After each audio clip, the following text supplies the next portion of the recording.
కాంతమ్మ తన ఇంట్లో భర్తతో ఇలా మాట్లాడుతుంది. ఏమయ్యా, పిల్లోడికి పెళ్ళిడొచ్చి ఎంతకాలం అవుతుంది? ఎంత మాత్రం వాడు నాకు ఇప్పుడే పెళ్ళొద్దు నాన్న అంటే వాడిని అలాగే ఉంచేస్తావా ఏంటి? అసలే మన పెళ్ళైన తర్వాత 15 ఏళ్లకు పుట్టిన బిడ్డ, వాడికి పుట్టిన బిడ్డలను చూసుకోవాలని నాకు ఉండదా ఏంటి?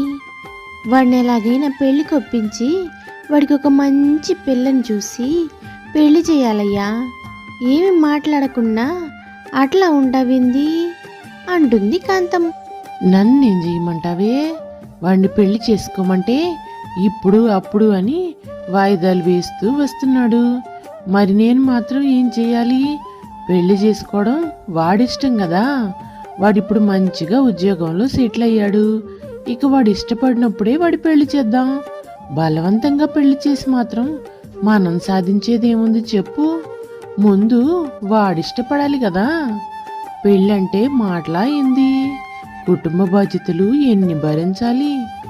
మీ ఆడోళ్ళకి ఇవన్నీ ఏమర్థమవుతాయిలే. ఇంకా నువ్వు నోరు ముయ్యి. వాడితో పాటు పిల్లలందరికీ పెళ్ళిళ్ళయ్యి పిల్లలు కూడా స్కూల్కి పోతున్నారు. నీకు ఆ విషయం తెలుసా తెలీదా? అలా చూసుకున్నా సరే మనోడికి మనం పెళ్ళి చాలా లేట్ చేసినట్టే కదా. వాడిని ఎట్టగైనా సరే పెళ్ళికి ఒప్పిస్తావా లేదా? సరేలే కాంతం, ఎందుకంత కోపం తెచ్చుకుంటున్నావు? నువ్వు కోపంగా ఉన్నా చాలా అందంగా ఉంటావే. అందుకే నువ్వంటే నాకు చాలా ఇష్టం. పిల్లోడితో నేను మాట్లాడలేనులే కానీ ఆ విషయం ఏదో నువ్వే మాట్లాడవే బాబు. సరేనయ్యా, సాయంత్రం వాడు ఆఫీస్ నుంచి రాగానే లేదా రేపు ఉదయం ఆఫీస్కి వెళ్ళేటప్పుడు ఎప్పుడు వీలైతే అప్పుడు వాడితో మాట్లాడతాను. నువ్వైతే పిల్లని చూడడం ఇప్పుడే మొదలుపెట్టు. సరేనా? నేను వెళ్తున్నానైతే. నువ్వు పొలానికి వెళ్ళి పొలం ఎట్టా ఉందో చూసిరా. అలాగే అటు నుంచి అటు వెళ్ళి ఎవరైనా మంచి సంబంధం దొరికిద్దేమో పెళ్ళని కూడా చూసిరా. ఇంకా ఎట్టి పరిస్థితుల్లో ఈ నెల రోజుల్లోపు ఆ అబ్బాయికి పెళ్లి చేయాల్సిందే అని కాంతమ్మ అంటుంది. దానికి రాజారావు సరే అంటాడు. ఇలా వీళ్ళిద్దరూ కొడుకు పెళ్లి కోసం చాలా ఎదురు చూస్తూ ఉంటాడు. ఆ మరుసటి రోజు ఉదయాన్నే రమేష్ ఆఫీస్కి బయలుదేరి వెళ్ళేటప్పుడు, ఏరా రమేష్, ఆగు, నీతో ఒక్క నిమిషం మాట్లాడాలి. ఏంట్రా నువ్వు ఇంకా పెళ్ళి ఎప్పుడు చేసుకుంటావు? చూడు, నేనెంత ముసలిదాన్ని అయిపోయానో. నీ పెళ్ళయ్యేదాకన్నా ఉంటానో లేదో ఒక మనవడినో మనవరాలను ఎత్తుకోవాలని నాకు మాత్రం ఉండదా ఏంది? నువ్వేంట్రా ఎప్పుడు పెళ్లి గురించి అడిగినా నాకు ఇప్పుడు పెళ్ళొద్దు అప్పుడు పెళ్ళొద్దు అంటున్నావు. అసలు నీ మనసులో ఏముందో ఈరోజు తెలియాల్సిందే. లేకపోతే నిన్ను అసలు ఇక్కడి నుంచి కదలనిచ్చే ప్రసక్తే లేదు. అమ్మా, ఇప్పుడు అవన్నీ ఎందుకే? నాకు ఆఫీస్కి చాలా లేట్ అవుతుంది. కొంచెం టిఫిన్ పెట్టి మధ్యాహ్నానికి లంచ్ బాక్స్ పెట్టావంటే నేను అది తీసుకొని ఇంట్లోంచి వెళ్ళిపోతాను. ఈ గొడవంతా అవసరమా చెప్పవే? అదంతా కాదురా, నువ్వు ఈరోజు ఎట్టి పరిస్థితుల్లోనూ పెళ్ళి ఎందుకు చేసుకోవో కారణమైనా చెప్పాలి. పెళ్లి చేసుకుంటానైనా మాట ఇవ్వాలి. ఈ రెండిట్లో ఏదో ఒకటి జరగకపోతే ఇక జన్మలో నీతో నేను మాట్లాడను. అది గుర్తు పెట్టుకో. నేను ఇల్లు వదిలిపెట్టి ఎటో కటు తీర్థయాత్రలకి వెళ్ళిపోతాను. ఇక నువ్వు ఒక్కడివే హాయిగా ఉండొచ్చు. అంతంత పెద్ద మాటలు ఎందుకమ్మా? సరే చెప్తున్నాను విను. నేను మా ఆఫీస్లోనే పనిచేస్తున్న వీణ అనే అమ్మాయిని ప్రేమిస్తున్నాను. ఆ అమ్మాయి వాళ్ళ ఇంట్లో ఆ అమ్మాయి ఒక్కతే చాలా గారాబంగా పెరిగింది. వాళ్ళింట్లో మా పెళ్లికి ఒప్పుకోవడానికి సమయం పట్టింది. అందుకోసమే ఇన్ని రోజులు నేను పెళ్లిని వాయిదా వేసుకుంటూ వచ్చాను. మొన్నే వాళ్ళ నాన్నగారు నాతో మాట్లాడారు, తనకి పెళ్లి ఇష్టమే అని. నేనే నీతో చెప్పాలని అనుకుంటున్నాను. ఈలోపు నువ్వు ఇలా నన్ను నిలదీశావు. సరే, ఆ వీణ అనే అమ్మాయిని పెళ్లి చేసుకోవడం నీకిష్టమైతే నేను వెంటనే పెళ్లి చేసుకుంటానమ్మా. ఈ ముక్కేదో ముందే చెబితే ఈ పాటికి నీకు ఎప్పుడో పెళ్ళైపోయి నేను ఒక మనవడినో మనవరాలను ఎత్తుకొని ఆడుకునేదాన్ని కదరా. ఎంత పని చేసావురా. నువ్వు అమ్మాయిని ఇష్టపడ్డావంటే మేమెందుకు వద్దంటాం చెప్పు. నీ మీద మాకు చాలా నమ్మకం ఉంది. నువ్వు ఒక అమ్మాయిని ఇష్టపడ్డావు అంటే ఆ అమ్మాయిలో మంచి లక్షణాలు ఎన్నుంటాయో నేను ఊహించగలను. ఈ పెళ్ళి మాకు ఇష్టమేనని వాళ్ళ అమ్మ నాన్నకి కబురు పెట్టినాయనా. ఈ నెలలోనే పెళ్లి ముహూర్తాలు కూడా పెట్టుకుందాము. చాలా థ్యాంక్స్ అమ్మా. పెళ్లికి ఇంత ఈజీగా ఒప్పుకుంటామని అస్సలు అనుకోలేదు. వెంటనే వాళ్ళ అమ్మ నాన్నని పిలిపించి ముహూర్తాలు పెట్టిస్తాను అని రమేష్ చాలా సంతోషంగా వెంటనే ముహూర్తాలు పెట్టిస్తాడు. అలా ఇరు కుటుంబాల పెద్దల సమక్షంలో చాలా గ్రాండ్గా అంగరంగ వైభవంగా రమేష్ ఇంకా వీణాల పెళ్ళి కన్నుల పండుగగా చూడముచ్చటగా జరుగుతుంది. ఇంకా రమేష్ మీనా కూడా చాలా సంతోషిస్తారు. పెళ్ళైన తర్వాత రమేష్ ఇలా అంటాడు, అమ్మా ఇదిగో నీ కోడలు వీణ. ఇన్ని రోజులు నాకు కోడలు కావాలి అన్నావు. ఇప్పుడు నీ కోడల్ని తీసుకొచ్చి నీ చేతిలో పెడుతున్నాను. నీ కోడల్ని కూతుర్లా చూసుకునే బాధ్యత నీదే. అలాగే వీణ అత్తగారిని అమ్మలా చూసుకునే బాధ్యత కూడా నీదే. మీరిద్దరూ ఈ రోజు నుంచి కలిసిమెలిసి మీరు సంతోషంగా ఉంటూ నన్ను సంతోషంగా ఉంచండి అంటాడు. వెంటనే కాంతమ్మ, నువ్వు నోరు ముయ్యరా, అవన్నీ నువ్వు మాకు చెప్పాలా ఏంది? మా అత్త కోడళ్ళం ఎట్లా ఉండాలో మా ఇద్దరికి తెలుసులే. నువ్వు వెళ్ళి నీ పని చూసుకో. నా కోడల్ని ఎంత ప్రేమగా చూసుకోవాలో నాకు తెలుసు అని అప్పుడే కోడలి పార్టీలోకి మారిపోతుంది కాంతమ్మ. ఇలా వాళ్ళు చాలా సంతోషంగా ఉంటారు. ఈయన అత్తగారితో ఒక్క పని కూడా చేయనివ్వకుండా ఇంటి పని వంట పని మొత్తం తానే చేస్తూ ఉద్యోగం మానేసి ఇంటికే పరిమితం అయిపోయి ఇంట్లోనే ఉంటుంది. కానీ వీణ చాలా సంతోషంగా ఉంటుంది అత్తగారితో. ఒకరోజు వీణ స్నేహితురాలు రియా ఇంటికి వస్తుంది. రా రియా, నిన్ను చూసి చాలా రోజులవుతుంది. అప్పుడెప్పుడో మా పెళ్ళిలో చూశాను.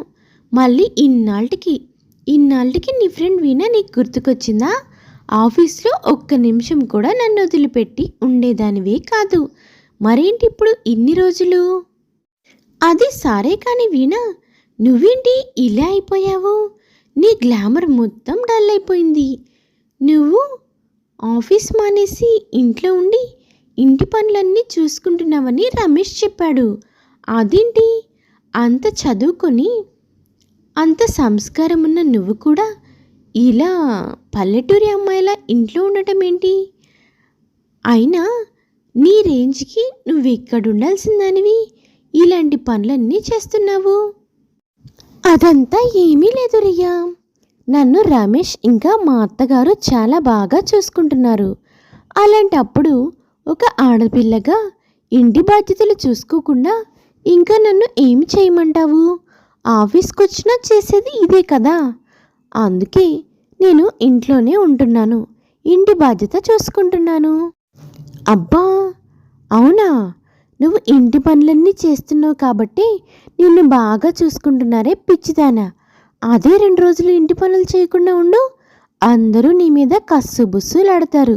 ఇవన్నీ నా జీవితంలో జరిగే కదా. నేను రాబర్ట్తో విడాకులు తీసుకొని ఇప్పుడు హాయిగా ఒంటరిగా నివసిస్తున్నాను. అందుకే నీకు ముందు జాగ్రత్తగా చెప్తున్నాను. ఈ ఇంట్లో నిన్ను ఒక పని మనిషిగా వాడుకుంటున్నారు. అలా కాకపోతే మీ అత్తగారు ఇంటి పనులు చేస్తూ నిన్ను ఆఫీస్కి పంపించవచ్చు కదా. ఆలోచించు. అవునా, నువ్వు చెప్పింది కూడా ఒక రకంగా కరెక్ట్గానే ఉంది. సరే, నేను 2 రోజులు ఇంట్లో పని అంతా మానేస్తాను. కానీ మా అత్తయ్య ఇంకా రమేష్లో ఎటువంటి మార్పు రాదు. వాళ్ళు నన్ను చాలా బాగా చూసుకుంటారు. కావాలంటే నువ్వే చూడు. సరే సరే, అది కూడా చూద్దాం. నువ్వు 2 రోజులు ఇంటి పని చేయకుండా చూడు, నీ భాగోతం మొత్తం బయటపడుతుంది. అందరూ నిన్ను సూటిపోటి మాటలతో హింసిస్తూ ఉంటారు. ఈ ఇంట్లో కేవలం నువ్వు పని మనిషివి మాత్రమే. వీణకి ఒక బాబు కూడా ఉంటాడు. బాబుకి 5 సంవత్సరాలు. బాబు చాలా తెలివైనవాడు. అరే, ఇక ఈ రోజు నుంచి ఒక వారం రోజులు ఇంట్లో పని చేయకుండా ఉందాం. అసలు అత్తగారు రమేష్ ఎలా రియాక్ట్ అవుతారో చూద్దామని వీణ అసలు ఈ పని చేసేది కాదు. అత్తగారు వీణని ప్రశ్నిస్తుంది. దానికి వీణ ఇలా సమాధానం చెప్తుంది. నా పెళ్ళయ్యి 6 సంవత్సరాలు అవుతుంది. నాకు కొడుకున్నాడు. వాడికి 5 సంవత్సరాలు. ఇన్ని సంవత్సరాల నుంచి ఇంటి పనంతా నేనే చేసుకుంటూ వస్తున్నాను. అయినా కానీ మీరేంటి ఇలా మాట్లాడుతున్నారు? 4 రోజులు ఇంటి పని చేయకపోతే మీరు చేసుకోలేరా ఏంటి? అయినా ఈరోజు నుంచి నేను ఇంటి పని ఏం చేయదలుచుకోలేదు. నేను ఆఫీస్కి వెళ్తాను. మీరే ఇంటి పని మొత్తం చూసుకోండి అని అత్తగారితో ఎలా పడితే అలా మాట్లాడుతుంది. అత్తగారు చాలా ఆలోచిస్తుంది. ఇదంతా రమేష్ చాటుగా వింటాడు. వీణ దగ్గరికెళ్ళి, ఏంటి వీణ, నువ్వు మా అమ్మతో ఏం మాట్లాడావు? ఇంటి పని ఎందుకు చేయవు? మా అమ్మ వయసు చాలా పెద్దది. తను ఈ వయసులో పనేం చేసుకోలేదు. అందుకే కదా నిన్ను ఇంటి పనంతా చేయమని అడుగుతుంది. దానికే పెద్దంతరం చిన్నంతరం లేకుండా ఎలా పడితే అలా మాట్లాడతావా? నువ్వు చాలా హద్దులు దాటుతున్నావు అంటాడు రమేష్. అంటే అప్పుడే మీ అమ్మగారు మీకు చాడీలు చెప్పేశారన్నమాట. ఒక్కరోజు ఇంటి పని చేయకపోతే ఆవిడ చేసుకోలేదా? అరిగిపోతుందా? అయినా నేనేమైనా ఇంట్లో పని మనిషినా ఏంటి అందరికీ చాకరీ చేయడానికి? నువ్వు అలా ఎందుకు అనుకుంటున్నావు? తను నీ అత్తగారు. తనని చూసుకోవడం నీ బాధ్యత. అంతేకాని నువ్వు పని మనిషి అనుకుంటే నేనేం చేయలేను. అదంతా నాకు తెలీదండి. మీ అమ్మగారిని నేను ఇక నుంచి చూడలేను. మీ నాన్నగారు కూడా అంతే. అన్నీ మంచం మీదకే అందివ్వాలి. ఇలా అయితే నా వల్ల అస్సలే కాదు. కావాలంటే వాళ్ళిద్దరిని ఏదన్నా ఓల్డేజ్ హోమ్లో వేసేయండి. చూడు వీణా, నా సహనాన్ని పరీక్షించకు. ఇంకొకసారి అలాంటి మాటలు నీ నోటి నుంచి వచ్చాయంటే నిన్ను తీసుకెళ్ళి వేస్తాను ఓల్డేజ్ హోమ్లో. వాళ్ళు నా తల్లిదండ్రులు. వాళ్ళు నన్ను చిన్నప్పటి నుంచి చాలా గారాబంగా పెంచారు. తెలుసా, నీతో పెళ్లి జరగడానికి కారణమే వాళ్ళు. వాళ్ళు ఈరోజు నీకు నచ్చడం లేదా? వాళ్ళని నువ్వు చూడలేవా? నువ్వు చూసుకోలేకపోతే నేను చూసుకుంటాను. నీకు అవసరం లేకపోతే నువ్వే ఇంట్లోంచి వెళ్ళిపో. నాకంత కర్మేం పట్టలేదు. తెలుసా, మా అమ్మని ఓల్డేజ్ హోమ్లో వేసే అంత. ఇక నుంచి మర్యాదగా ఉంటేనే ఈ ఇంట్లో ఉండు. ఇంట్లో జరిగేదంతా వీణ కొడుకు రాము గమనిస్తూనే ఉంటాడు. తర్వాత కొద్ది రోజులకి రియా ఇంటికి వస్తుంది. వీణ జరిగిందంతా చెప్తుంది. మా ఆయన నన్ను అసలు లెక్కే చేయడం లేదే. ఎలా పడితే అలా మాట్లాడుతున్నాడు. నోటికొచ్చినట్లు అరుస్తున్నాడు. నాకు అసలు ఏం చేయాలో అర్థమే కావడం లేదు. నేను చెప్పాను మీ అమ్మ నన్నని ఓల్డేజ్ హోమ్లో వేయమని. అయినా కానీ ఆయన అసలు వినడం లేదు. కావాలంటే నన్నే ఇంట్లోంచి వెళ్ళిపోమ్మంటున్నాడు. చూడు వీణ, నువ్వెందుకు ఇంట్లోంచి వెళ్ళిపోవాలి? ఇది నీ ఇల్లు. దీన్ని నీ కొడుకు ఆస్తి. వాళ్ళు ఇవాళ ఉంటారు, రేపు పోతారు. వాళ్ళ కోసం నువ్వెందుకే నీ భర్తని వదిలేయడం? అలా ఏం చేయకు. వాళ్ళే ఉన్నన్నాళ్ళు ఉంటారు. నువ్వు చూసుకోకపోతే వాళ్ళు మాత్రం ఏం చేస్తారు? వాళ్ళే ఏదో ఒక దారి వెతుక్కుంటారులే. అయితే మాత్రం వాళ్ళని ఓల్డేజ్ హోమ్లో వేయటం మాత్రం మర్చిపోకు. ఏం చెప్తుంది అదే కదే. మా ఆయన దానికి అసలు ఒప్పుకోవడం లేదు. వాళ్ళ అమ్మ నాన్ని ఓల్డేజ్ హోమ్లో వేయడం ఆయనకి ఇష్టం లేదంట. ఎన్నాళ్ళు ఇష్టం ఉన్నది? నువ్వు చూసుకోకుండా అలా ఉంటే ఎన్నాళ్ళని అలా మంచంలోనే ఉంటారు. ఎన్నాళ్ళని తిండి తిప్పలు లేకుండా ఉంటారు. ఏదో ఒక రోజు మీ ఆయన తెలుసుకొని వాళ్ళని ఓల్డేజ్ హోమ్లో వేస్తాడు. నువ్వు అదేమీ పట్టించుకోకుండా నువ్వు ప్రశాంతంగా ఉండు. నేను వెళ్తాను. మళ్ళీ మీ ఆయనకి నేనేదో నీకు చాడీలు చెప్తున్నానన్న అనుమానం రావచ్చు అని రియా అక్కడి నుంచి వెళ్ళిపోతుంది. రోజు అత్తగారు, ఏందమ్మా, ఏమైంది? ఆ అబ్బాయి నువ్వు రోజు గొడవలు పడుతూనే ఉన్నారు. ఏమవుతుందమ్మా అసలు ఇంట్లో? ముసలి ప్రాణాలమ్మా. మా గురించి కూడా కొంచెం ఆలోచించండి. మా కోసమైనా కలిసిమెలిసి జీవించండి అమ్మా. మీరు కావాలని నటించకండి అత్తయ్య. ఇక్కడ జరిగినవన్నీ ఆయనకి చెప్పి అసలు మా మధ్యన గొడవలు పెడుతుందే మీరు. అలాంటి మీరు మళ్ళీ నా దగ్గరికి వచ్చి కలిసిమెలిసి ఉండండి అమ్మా అని చెప్తున్నారు చూసావా? అదే చాలా కామెడీగా ఉంది. మీరు దయచేసి నాతో మాట్లాడకుండా ఉంటే మీరు నాకు చాలా మేలు చేసిన వారు అవుతారు. కోడలన్న మాటలకి కాంతమ్మ బాధపడుతూ లోపలికి వెళ్ళిపోతుంది. కోడల మనసులో ఎలాగైనా సరే ఈ ముసలోళ్ళిద్దరినీ ఓల్డేజ్ హోమ్లో వేయాలి అనుకుంటుంది. రోజు రాము తల్లి అయిన వీణ దగ్గరకు వస్తాడు. ఏంటి నాన్న ఇలా వచ్చావు? నీకు ఆకలిగా ఉందా లేదా ఆడుకోవడానికి బయటికి వెళ్తావా? ఏమైందో చెప్పు. మౌనంగా నిలబడితే నాకెలా తెలుస్తుంది? అది అదేం లేదమ్మా. అదే ఈ సిటీలో మంచి ఓల్డేజ్ హోమ్స్ ఎక్కడున్నాయా అని ఆలోచిస్తున్నాను అంతే. ఎందుకంటే నేను కూడా పెద్దవాడినై డాడీలాగా జాబ్ చేసినప్పుడు నాకు కూడా భార్య వస్తుంది కదా. మరి ఆ భార్య కూడా నీలాగే ఆలోచించి మిమ్మల్ని కూడా ఓల్డేజ్ హోమ్లో వేయమంటే నేను మీ ఇద్దరిని కూడా ఓల్డేజ్ హోమ్లో వేయాలి కదా. అందుకే ఇప్పటి నుంచే మంచి ఓల్డేజ్ హోమ్స్ ఎక్కడున్నాయా అని వెతుకుతున్నానమ్మా. కొడుకన్న ఆ ఒక్క మాటతో వీణ కళ్ళు తెరుచుకుంటాయి. తన గుండె బద్దలైపోతుంది. ఏంటి నాన్న అలా మాట్లాడుతున్నావు? మమ్మల్ని ఓల్డేజ్ హోమ్లో వేస్తావా?